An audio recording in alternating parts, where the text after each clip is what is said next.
my friends are simps. Over the past couple of years, I've gradually become a really big fan of in-ear monitors, or IEMs.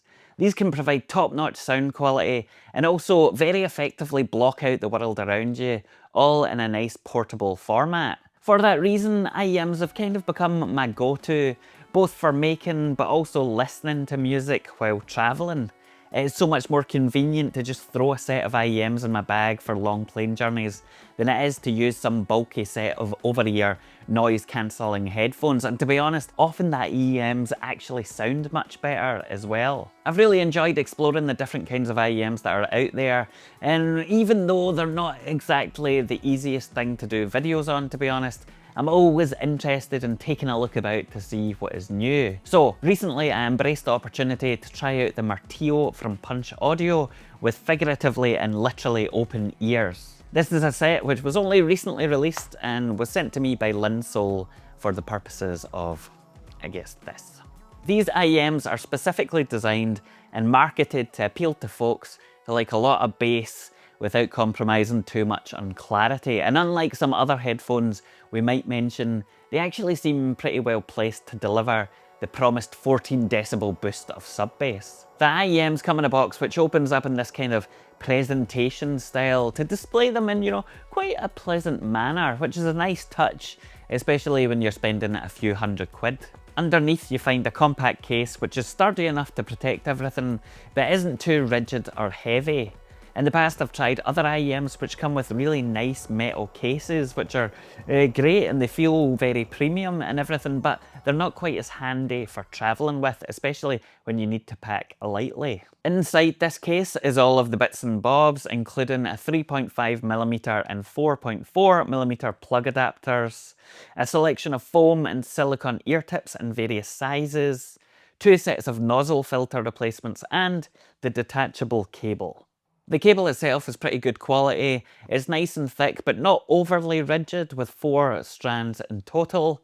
It is 1.25 meters long, which is a decent length for listening to music in your laptop, but it's perhaps a wee bit on the short side if you're going to be wearing these at the gym, or if you have an IEM receiver pack in your pocket or something like that. However, as I mentioned, the cable is detachable and you can switch it out for any 2-pin replacement of your choice to fit your particular needs and preferences. When it comes to the IEM capsules themselves, they are lightweight, though not to the extent that they feel cheap or insubstantial.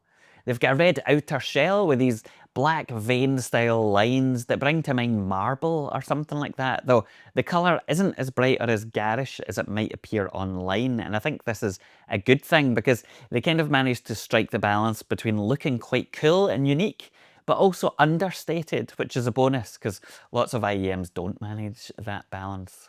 The most important question though is of course whether or not they actually sound any good, and the short answer to that is yes, they do, though not necessarily in the way that I anticipated.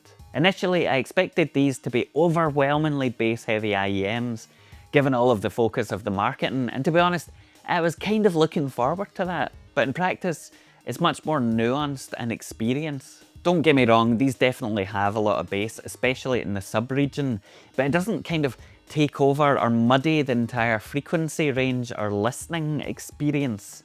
There is plenty of separation and enough clarity to let you enjoy both the different elements that are present in a track, as well as to accentuate the punchiness and the depth of the bass. At the same time, the top end isn't overly detailed to the point that it is harsh and tiring, which suits me in my music listening style quite nicely. With an impedance of only 9 ohms, these are very easy IEMs to drive. However, I feel like they really benefit from the use of an external DAC.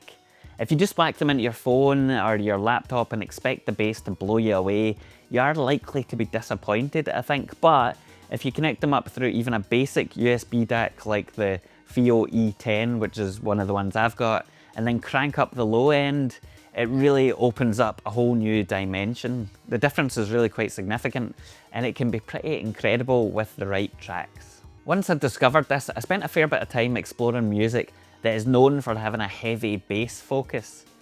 Bad Guy by Billie Eilish and Ghetto Kravitz by Nina Kravitz are 2 tracks that I play a lot when I'm DJing, and I know fairly well, particularly on bigger sound systems, but they sound especially good with these IEMs. The contrast of the sub bass and the crisp vocals, or the upper elements, combine with the stereo spread to really bring those tracks to life, which is quite nice. At the same time, these IEMs can add a really nice dimension to other kinds of music other than electronic as well. The low end of an acoustic guitar, for example, sounds great with that added layer of tight bass that these provide. So they aren't just for bass heads, as it might seem if you just look at the packaging. Now, these are the first set of IEMs that have turned me onto foam ear tips. Normally, I like the sticky silicone type, but legend has it that foam tips provide both a better fit and bass response, so naturally I had to give them a bash. At first, I have to say that I wasn't actually all that keen on the foam tips. They were tricky to get on the IEM stem for a start, and then they felt fairly weird in my ear. However, I persisted and they actually turned out to be pretty great. While I usually go for medium-sized tips, the smalls seem to fit better with foam for whatever reason. You effectively squeeze to compress them, put them in your ear, and let them then fill out the cavity. This provides quite a natural fit, and it also blocks out a huge amount of surrounding noise as well, so it's good for passive isolation. In typical fashion, I managed to lose one of the foam tips whilst I was testing them out for this video, and ended up using another pair of bog standard silicone tips that I had lying around. In a way though, this was something of a blessing, because it helped demonstrate that the bass performance was still there and not overly dependent on the foam. After spending a good couple of months both making and listening to music with these while on the road and at home, I can say with some confidence that they really are quite good indeed.